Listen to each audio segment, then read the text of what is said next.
The Outsider podcast shares the opinions and analyses of Drew Landry. They are his thoughts, and his thoughts alone, and do not necessarily reflect every member of his audience or newsletter readers. Now, on with the show.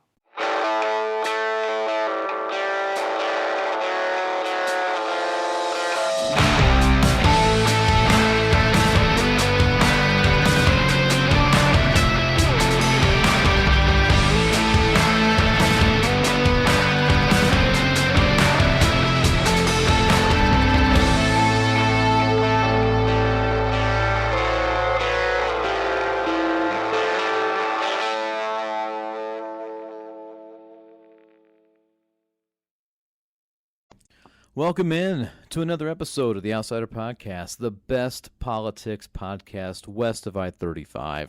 Thank you so much for joining me wherever you're listening, however you're listening, and when you're listening. It's always a pleasure for you to join me in this adventure. And so, as you notice today, there's no video here, okay? I have a bit of a scratch on my nose, and it's a little distracting, and I'm a little self-conscious about it. So I really would rather give you content today as in any sort of manner, rather than have you constantly looking at this scratch on my nose. So no video today, and this week's piece will be a little shorter than every other week that you've had. Really, because there's a couple of things that I just wanted to spend a few moments on that have really kind of bothered me this whole week. And you might be able to guess what they are. So, we're not going to have a trot around the bases this week either.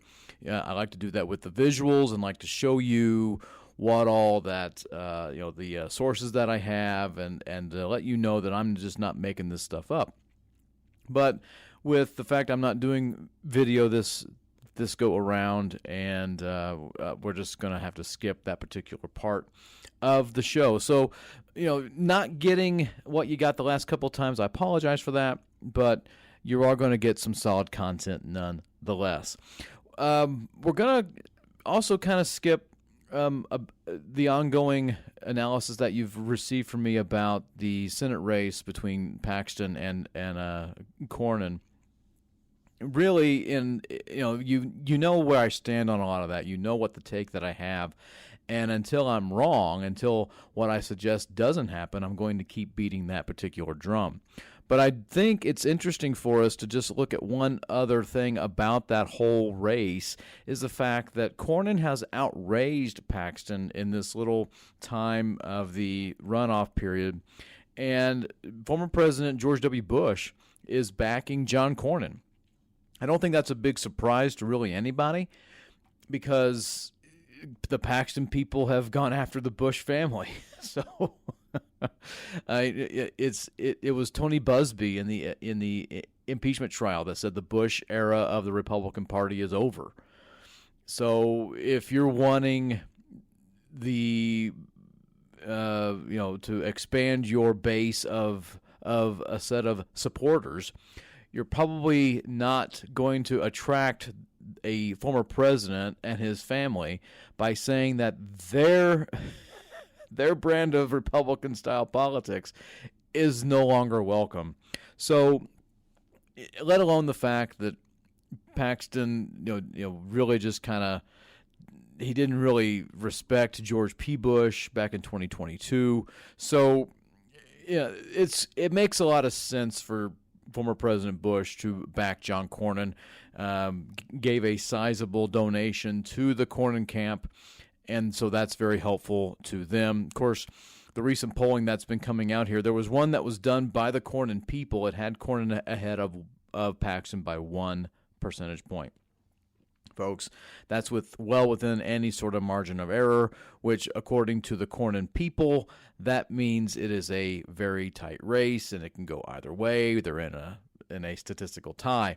But all the other outside independent polling that has been done is quite favorable to the Attorney General. But all that to say this. The Tallarico campaign, at the end of their first quarter of 2026 election cycle, raised $27 million. I mean, that's a large sum of money. And he spent a lot of that during the primary. And he has about $10 million cash on hand. That's great. And his primary with Congressman Jasmine Crockett was competitive. It was not a super nasty campaign. Those who made it nasty were pretty much people online. There isn't a whole lot of conversation or debate about that. That's pretty much what has been out there and has been held up. But Tallarico has a fundraising gift, and so he will be able to continue that. And again, we go back to these little niches of people online and on social media, people saying that, well, he's burning through that money. He's burning through it. That's what a campaign does. You're supposed to, in hopes that you raise more.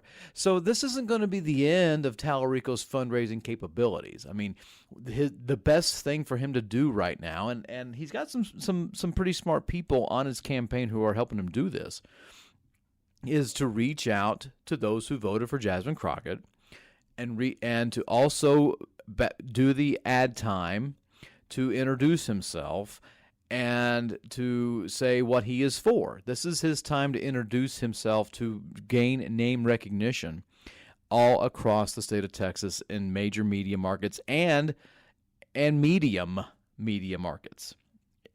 And so that's what he needs to do, is just simply promote himself. It doesn't matter who the Republican nominee is. And if anyone says, well, he doesn't know who he's running against, it doesn't matter. Okay, anyone who actually says that doesn't know a hill of beans about elective politics. It doesn't, what Tallarico should do is say, hey, everyone, I'm James Tallarico, and just keep talking about himself, talking about what he wants to talk about, establish himself as a positive, happy warrior candidate, not someone who's going to really roll in the mud like the governor has gotten involved with, like the other two have gotten themselves involved with. So that's really his fundraising capabilities and how he should use that money. I don't think that's a big surprise. I'm not surprised by that's how much money that he raised. I mean, that's great. I mean, that's more than what O'Rourke raised. That's fantastic. I mean, when you compare that back to Allred and O'Rourke, that $27 million was close to, that was like what they had by like the end of the second quarter grand total. So this is a good amount of sum here. This is a very good fundraising capability. So you had those fundraising numbers come out this week. And then you had more up and down conversation about the Strait of Hormuz and Iran and all this stuff. It's been a rather crazy week. And the crazy week continues to be crazy weekend. We saw this. I mean, all this stuff unfolded earlier in the week where Pope Leo criticized President Donald Trump. And so he criticizes Trump and says, it's a morality issue. And then Trump goes on this crazy tirade about how somehow the Pope is woke and somehow the Pope is not good and he's so weak, he's bad on crime. The Pope is not a politician. He's not running for anything. Of course, the president, he doesn't really know what's going on half the time because, he's just rambling, President Ramblefest. He just goes off on Truth Social about whatever the heck is on his mind at that particular moment. He has the attention span of a gnat.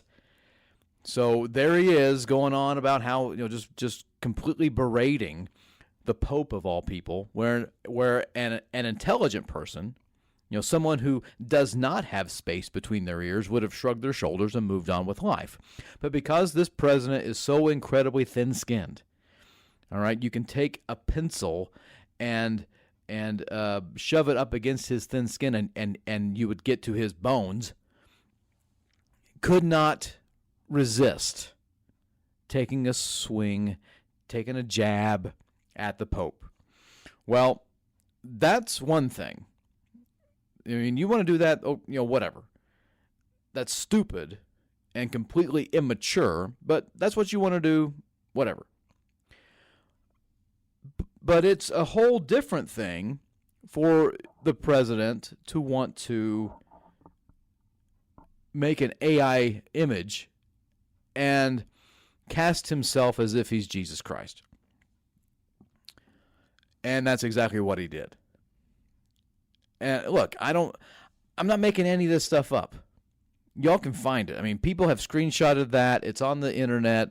He deleted it because he faced some outrage from people in his own camp. Finally, the evangelical right stood up and goes, hey, wait a second. No, what the heck's going on here? What are you doing? Of course, I'm social media friends with people who are very, very religious. And I looked on their social media pages. I didn't see anything. They were quiet. They had the opportunity to stand up for their faith. And they totally pulled a Peter. And what I mean by that is if you read the crucifixion story, it was just silence. I mean, they didn't flat out deny anything. They didn't deny Christ. But their silence is deafening to the attempt that, in a sense, that it was denial. They didn't come out and say, Trump is, you're really doing something wrong here. You're not doing that right. You are not God. You are not Jesus Christ. You're not anyone's Lord and Savior. They didn't say any of that. One I saw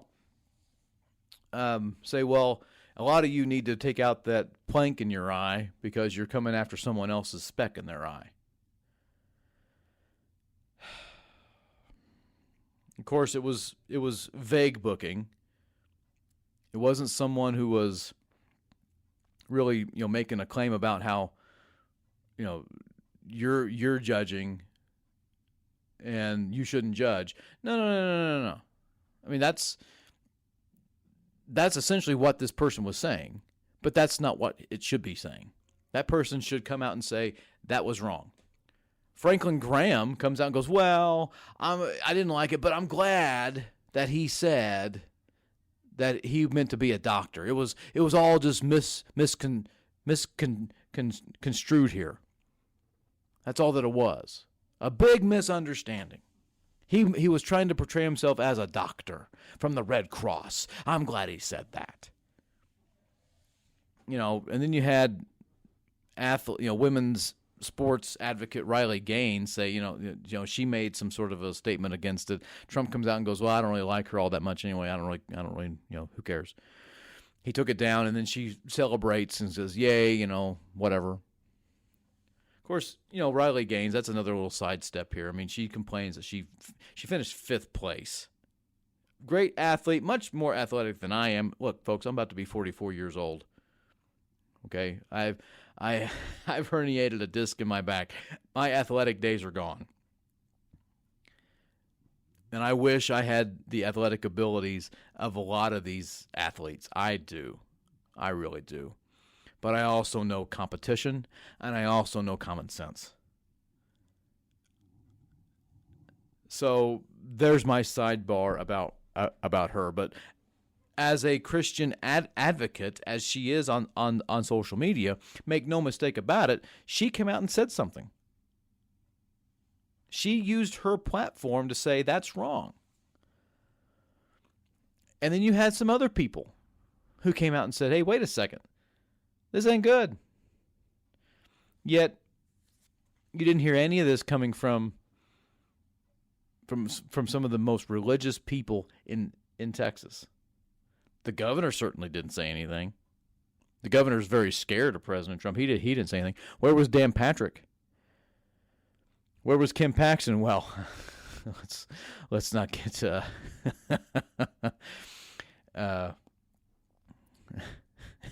let's not ask that question. Where are some of these key people to say who claim to have the biggest faith, who claim to be the biggest Christians that ever in the history of the world, who are willing to take the stoning of Stephen. Yet they couldn't simply make a post about how dumb this was and how the president was wrong. It's just mind-boggling to me. And, I'm not all about the, what about? But it is worth asking here. If that was Joe Biden who did that, I mean, there'd be all the things to be said about, Mumblefest, he, Autopen, he thinks he's Christ, meltdown.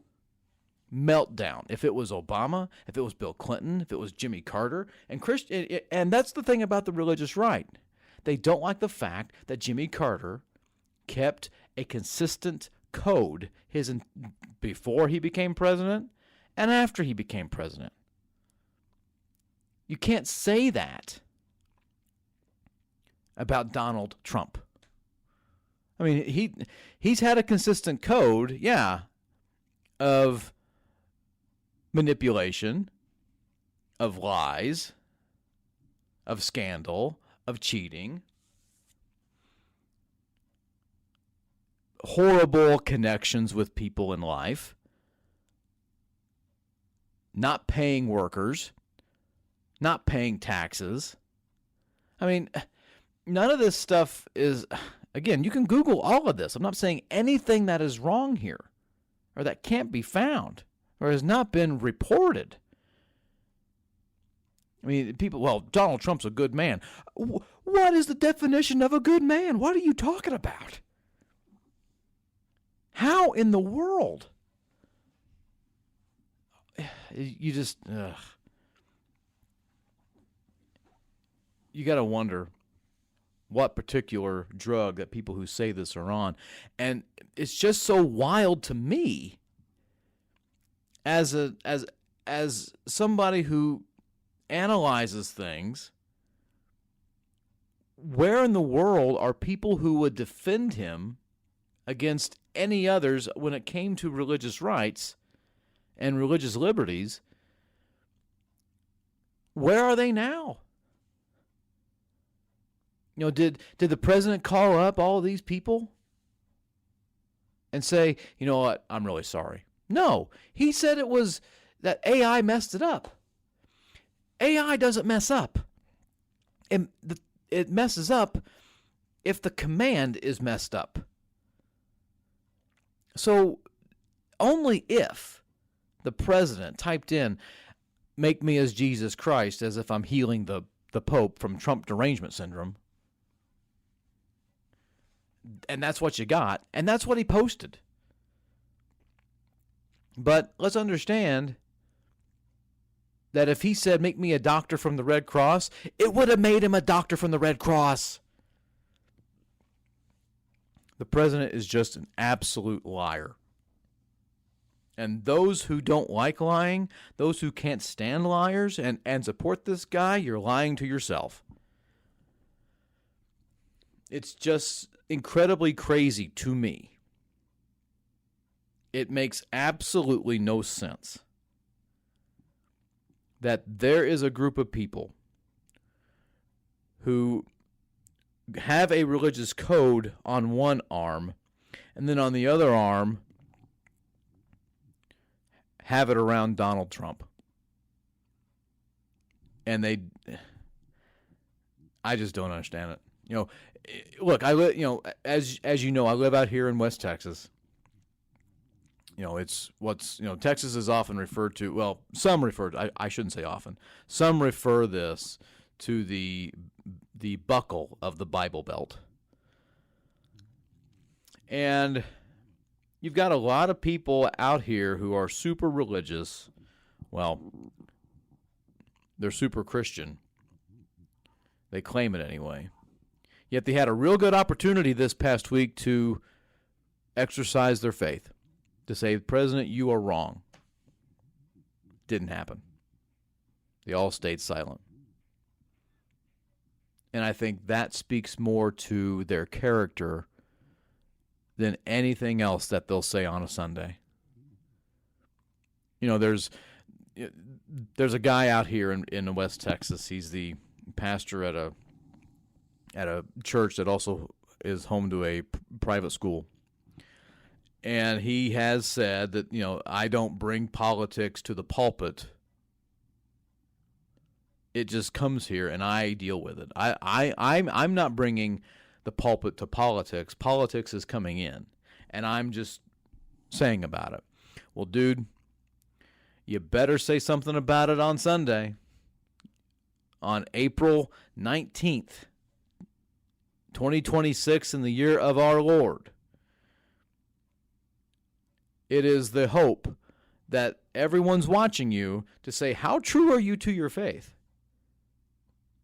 I know where I stand. Right? I am someone who has faith. Sometimes I fall short on that a lot. But I've never made an image of myself claiming to act as if I am the Christ. I've never done that. Nor would I have even the thought to entertain it. But this is just the ego that the president has.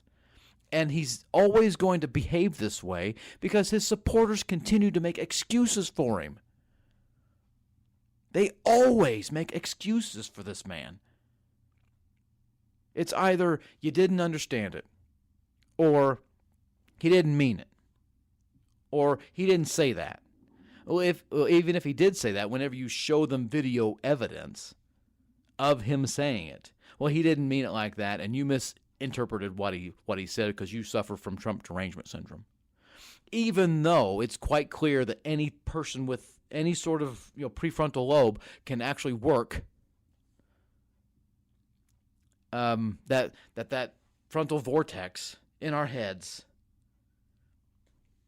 that wonderful part of our brain that's so analytical, goes, that is not what you're telling me.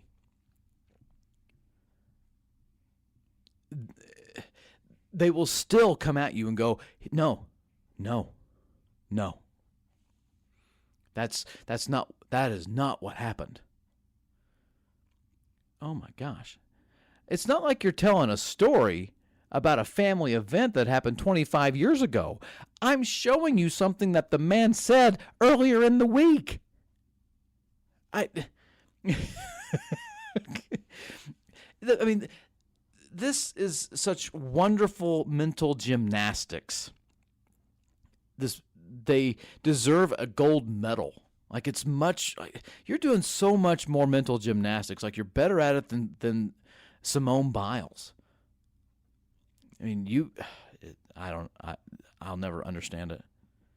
I'll never understand it. And if you want to come at me and say, Drew, what if a Democrat did that?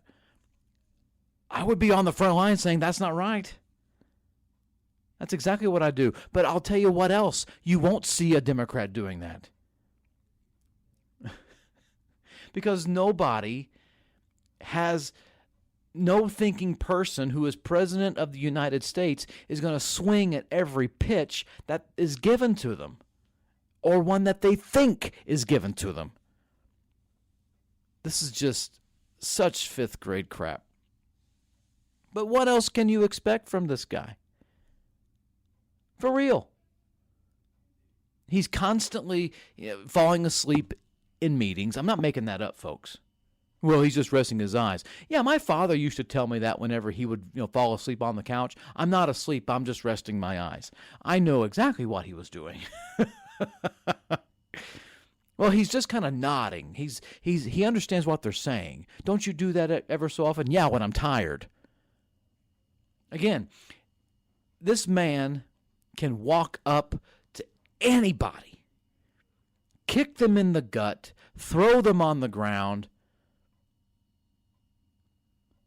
kick them several times in the back, and say, what do you think about that? You better love me still. And they'll say, oh, yes, sir, I love you. That, listener, is Trump derangement syndrome. And I will say there are two sides to this. I do think that I am of the mind that if you just think that the president always does something wrong and is always like, no matter what he does is somehow wrong, okay, I'm fine with that. You want to call that Trump derangement syndrome? That's fine. But what the hypnotized followers will never admit is that if he can do no wrong. The only way that you make them wake up is when you actually use some sort of a method to say, okay, this is your standard. Now what? Now since Trump did this, now is that right according to your standard? Then they have to wake up. I've done that. Well, if you think X, A, B, and C, and the president just did that, and that is a way of violating what your moral code is, your moral core, didn't he just violate your moral core? It's wild. So, that's been my issue here for the last week, is I've been trying to wrap my head around the blind loyalty that those who love this president so very much will just always have. Even when he does the most heinous things, you could even say blasphemous things, when it comes to his own set of supporters, because one guy said something he didn't like. And then he lied about it. Folks, again, we're right back to the kid with the cookie jar. If you catch your child with his hand in the cookie jar and the child goes, my hand is not in the cookie jar, you suffer from child in cookie jar derangement syndrome. You keep saying that my hand is in the cookie jar. It isn't. Quit saying that. You have a mental problem. Imagine if the kid said that to you and his hand is still in the cookie jar. You would call that a lie because it is. That would be false because it is. And so if the president says, oh, I meant that, I meant to be a doctor. No, he didn't. He's trying to save face. I'm not always a big fan of AI. I will use it at times for really elementary type stuff. I don't have any interest in getting any more further than that at the moment. But I know that it will give me what I ask for, or it will try. I know that. And so if I ask for a picture of myself in some sort of way, it will give me a picture of myself in some sort of way. The president, I mean, that is just a mirror reflection of what the president wanted. Show me healing the Pope from Trump derangement syndrome as I am a holy figure. Now that I could buy, because he is depicting himself as a holy figure there. But Franklin Graham goes, well, there was no halo. You want to tell me Jesus Christ walks around with a halo? I mean, that's something that we came up with. We came up with that sort of thing. I don't know. Okay. So the president made this AI image that he is the savior.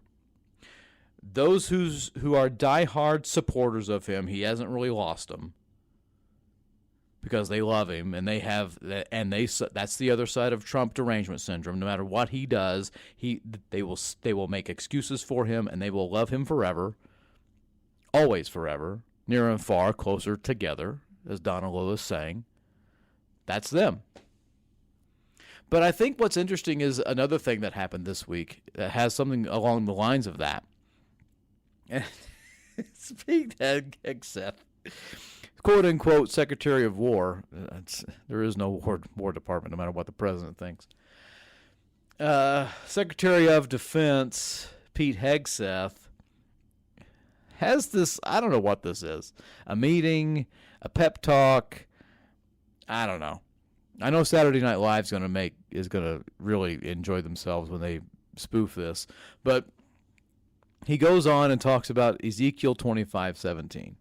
Now, if you're into pop culture for the last 25 years, 20 well now it's almost 30 years, you know that there's this movie called Pulp Fiction. Matter of fact, it's 32 years. That's how old that movie is.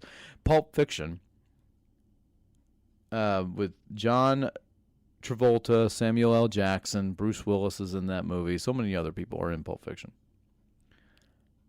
And now the Mediocre Movie Club, the old club that I was part of, rated that pretty high. Okay, the MMC no longer exists, but the MMC president, the founder of that, John Kissel, Johnny K, thinks that's a perfect movie. Rates it an A+. That may be, I don't know if he listens to this, that may be his favorite film. But it's interesting to me that if you've seen Pulp Fiction, you remember this thing towards the beginning of the movie where Jules, who's played by Samuel L. Jackson, will recite to you Ezekiel 25:17, and he goes on this dramatic explanation about how they will know that he is the Lord for his vengeance in some way.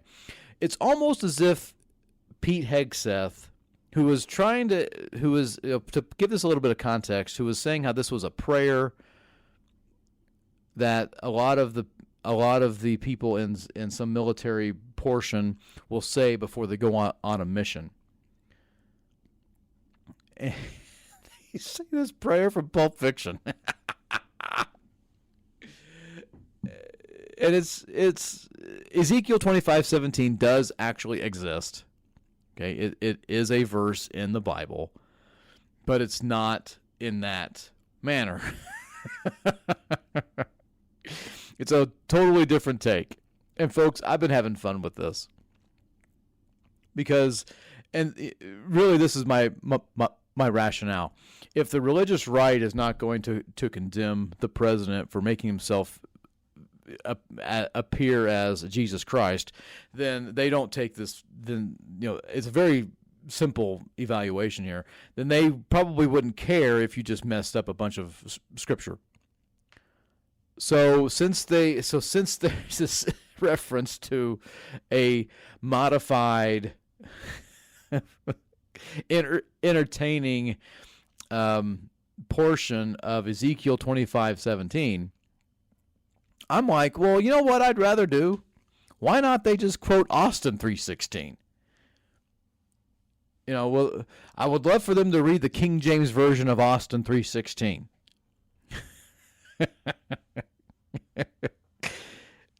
I mean, that's what I would say to Secretary Hegseth, Of course, I don't know if he was sober when he was saying that, so we always have to question that.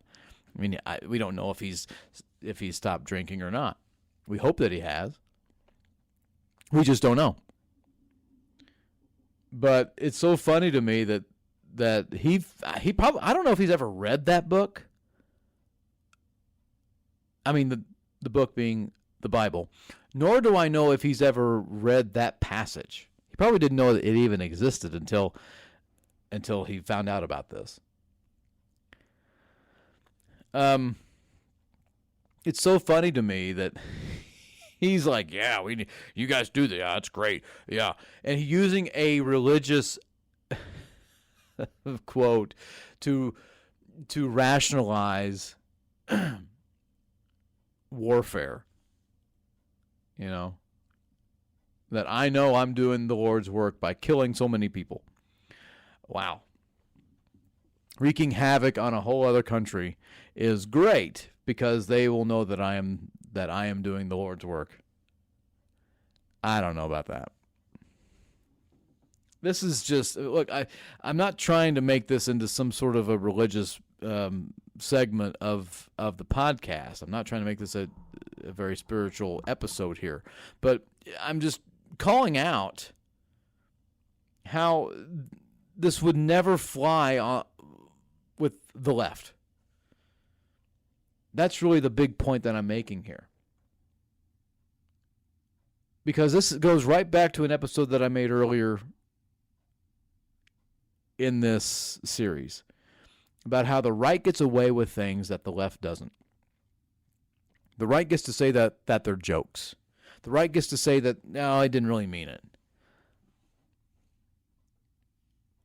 And the left would never get away with something like that. I just, if there was a Secretary of Defense who said, there's a prayer that these guys say, it's Austin 3:16, and this is what it says. It says, I just whipped your ass. That's what they say before they go out. The right would be losing its mind. Folks, there is no Austin 3:16. It's a promo that wrestler Stone Cold Steve Austin made at the end of King of the Ring 1996. It's what put him on the map at that time.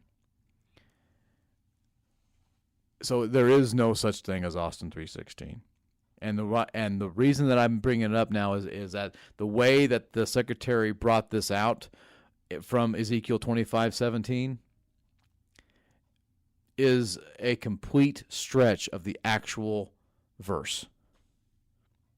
Okay? That's the joke. But if I was to say that and say, and if I was doing that in a serious manner, I'd have some phone calls here at my college saying, he's making fun of my faith. Or if there was an actual person in government who said this, we really need to start praying about Austin 3:16. And just trolling people, trolling the religious people of this country, there would be so much of an outcry. But since the right does it, and they did it not once but twice this week, somehow that's okay. The right gets to say this stuff. Let's also not forget that the DOJ, the Department of Justice, is trying to not just, we're not talking about the pardons for those who were on January 6th, but they're trying to wipe away the charges. They're trying to expunge them like they didn't even exist. We're talking about those who were pardoned, talking about those who had their sentences commuted. That's what we're talking about here. And somehow, that's okay. These are people who attacked the government, who committed acts of sedition, who did awful things because their guy didn't win the election in 2020.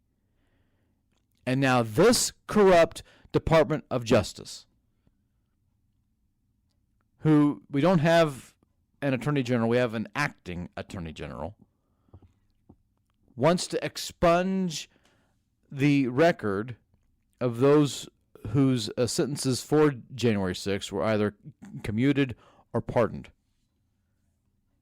Let's also know the fact that a lot of these people who have been pardoned or had their sentences commuted,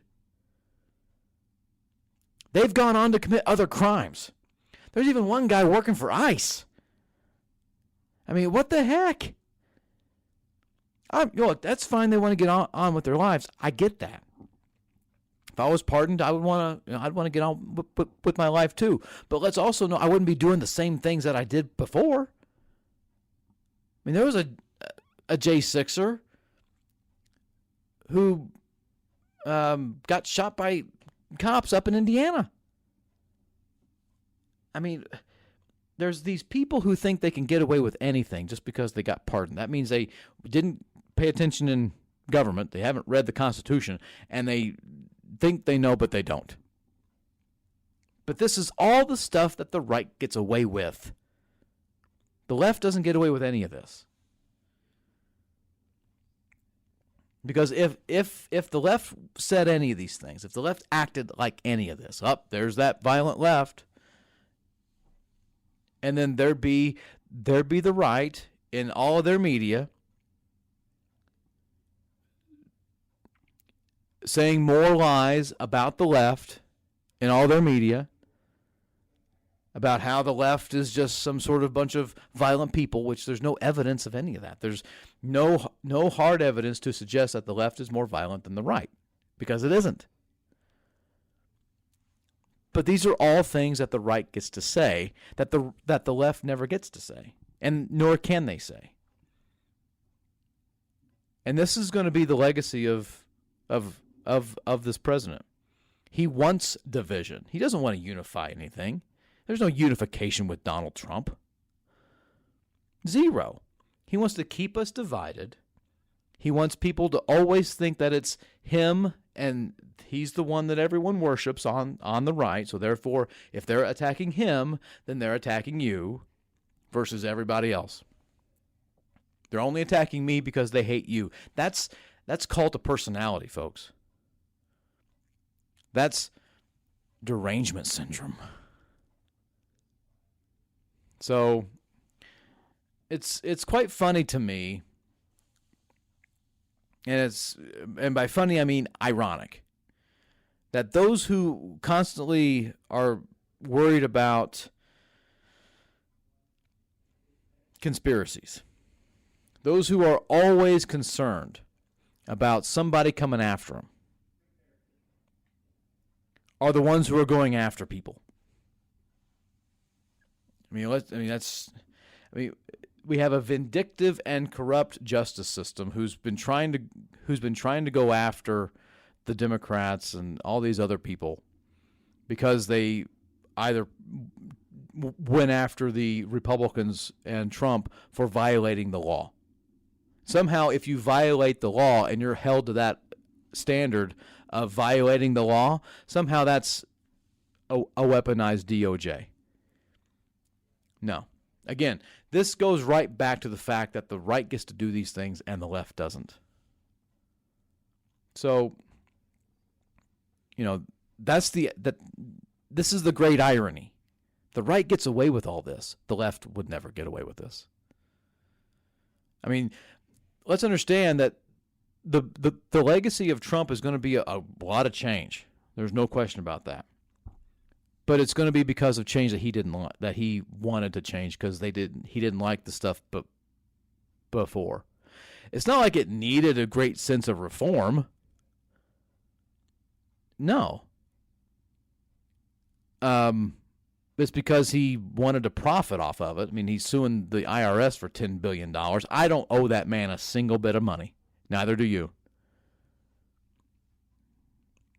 If he wants that money, you go back to your capitalistic ways there, sir. I'm not owing you a daggone thing. And then, he wants to add this gigantic ballroom for no reason. Then he gets mad at, he's going after judges because that's what he does. And then, here's another big change. He doesn't like certain critics in media, so he's trying to get them fired. That's what happened with Jimmy Kimmel. That's what's happening with Warner Brothers. I mean, he made this deal with Paramount. And Paramount's wanting to take over the world. I mean, this is nuts. I'd rather Mickey Mouse take over the world, to be honest. Disney wanting to buy everything, fine. But, this whole thing about you mess with the president, somehow you are going to get this bite of the tiger. No. What you're going to get is a loud bark from a very small dog. That's all this president can really do. And so by the end of his term, we're going to see an awful lot of change. It's not good change. This is bad change, folks. This is bad change. He's going to leave behind a legacy of weaponizing the DOJ, of corruption, of enriching himself. All right? Of doing whatever that he wants and never losing any bit of support. I mean, he was right about that. He said, I can go down Fifth Avenue, kill somebody, and I wouldn't lose one supporter. And he's right about that.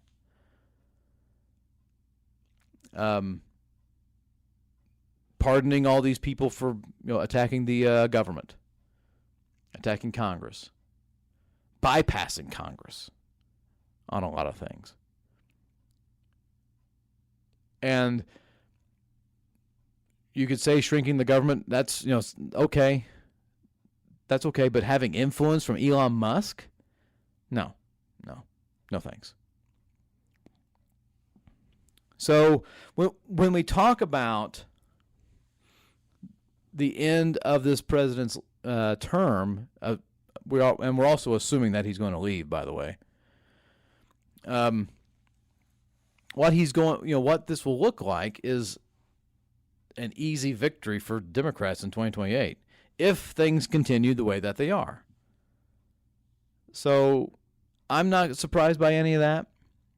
But by the time he leaves in 2029, should he leave in 2029, there's gonna be an awful big mess to really want to clean up. An awful big mess that's going to be cleaned up. I mean, you have to, tell the media that you can do your job again. You can, tell people, end the right-wing wokeness in our academia. You can do that. That it's just so crazy to me that others can't really see this. But oh well. At some point you look back and go, what in the world? What happened? That's when you sober up and you realize, can't do that again. Maybe this is the moment that America needs. Maybe 2026 is the slap in the face, is the look in the mirror and going, we're not good. Maybe posting of that AI meme was exactly what the religious right needed. That is, those who can finally wake up to it. I mean, if you're still stuck in Trump derangement syndrome, that he can do no wrong, like Franklin Graham, and all the other people out here in Lubbock who love the man no matter what, and will not denounce what he did,